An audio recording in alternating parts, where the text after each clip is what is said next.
Welcome back to my YouTube channel. তো আমি হচ্ছি তোমাদের ইয়োর স্নেহা, একজন বিএসসি নার্সিং এর স্টুডেন্ট। আমার বান্ধবী আমরা রেডি হয়ে বেরিয়ে গেছি ফেস দেখার জন্য। এখন বাজে কটা বাজে? এখন 3টে বাজে। এত রোদে 3টে চলো বেরিয়ে পড়েছি। আশা করি এরকম সুন্দর আর দেখাবে না আমাকে হয়তো নাচানাচির পর। তো ঠিক আছে, দেখা যাক কি কতদূর হয়, কতদূর জুবিন নোটিওয়ালকে দেখতে পারি। ঠিক আছে চলো যাওয়া যাক। চপ্পল পরে আমি যাচ্ছি জবিং।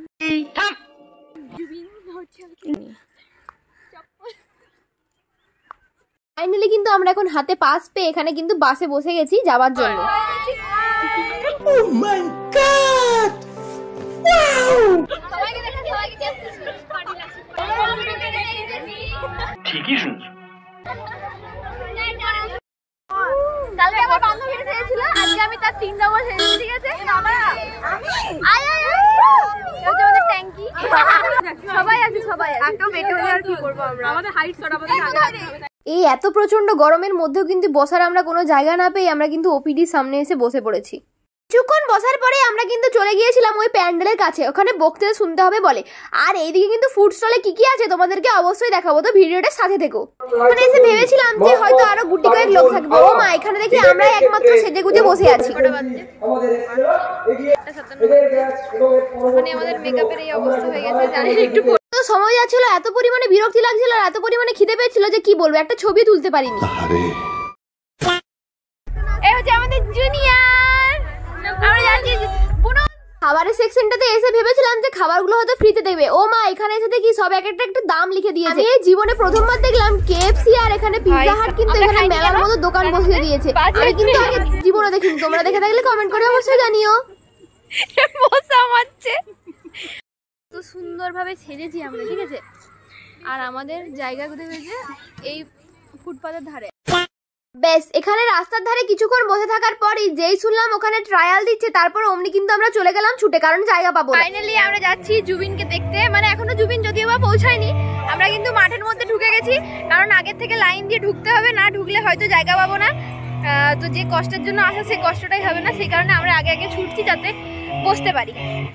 মাঠ জুড়ে আয়োজন করা হয়েছে, ওইখানে স্টেজ।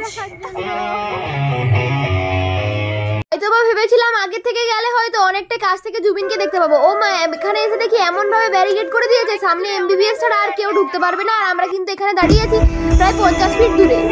আমরা এখানে লাইন দিয়ে দাঁড়িয়েছিলাম প্রায় 5টার থেকে, আর জুবিন আসার কথা ছিল ঠিক 7টার থেকে, আর এখানে কিন্তু এসে পৌঁছিল ঠিক 8:30।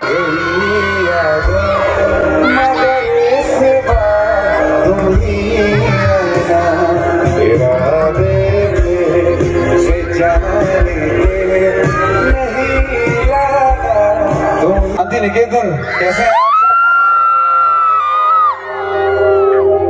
दो लाइनें गाएंगे मेरे साथ?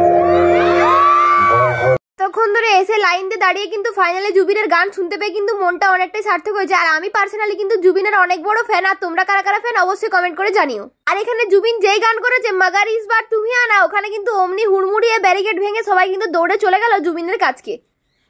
আমরা মেয়েরা কোন দিক দিয়ে কম, আমরাও কিন্তু ব্যারিকেড ভেঙে দৌড়ে চলে গেছিলাম একদম ভিআইপি সিটের কাছে। এত কাছ থেকে জুবিনকে দেখে আমার এক্সাইটমেন্ট এতটাই বেড়ে গিয়েছিল যে আমি যতগুলো ভিডিও করেছি সবেতে এমন গান গেয়েছি যে ক্লিপগুলো মিউট করতে বাধ্য হয়েছি।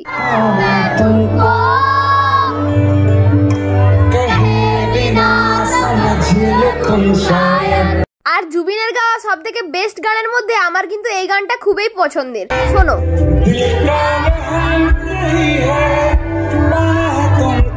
অনেক নাচানাচি মাতামাতি করার পর আমরা কিন্তু পৌঁছে গেছি একদম ফেস্টের শেষ পর্যায়ে, মানে যেখানে কিন্তু এবারে শুধুমাত্র নাচ ছাড়া আর কোনো কিছুই মানা যাবে না। তো আমরা কিন্তু ডান্স করতে শুরু করে দিয়েছি।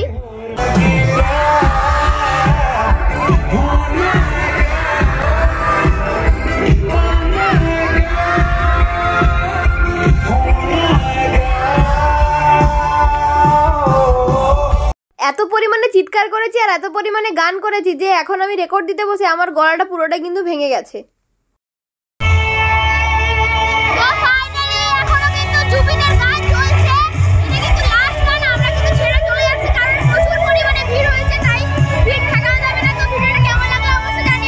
এই দেখো এখানে রাস্তায় বেরিয়ে দেখি রাস্তার মানুষজনের জন্য এই ব্যবস্থাটা করা হয়েছে, কি ভালো তাই না? তো ফাইনালি কিন্তু আমরা বাসে বসে গেছি, প্রায় বাজছিল তখন 12টা। এবারে হোস্টেলে ফেরা যাক, বাই।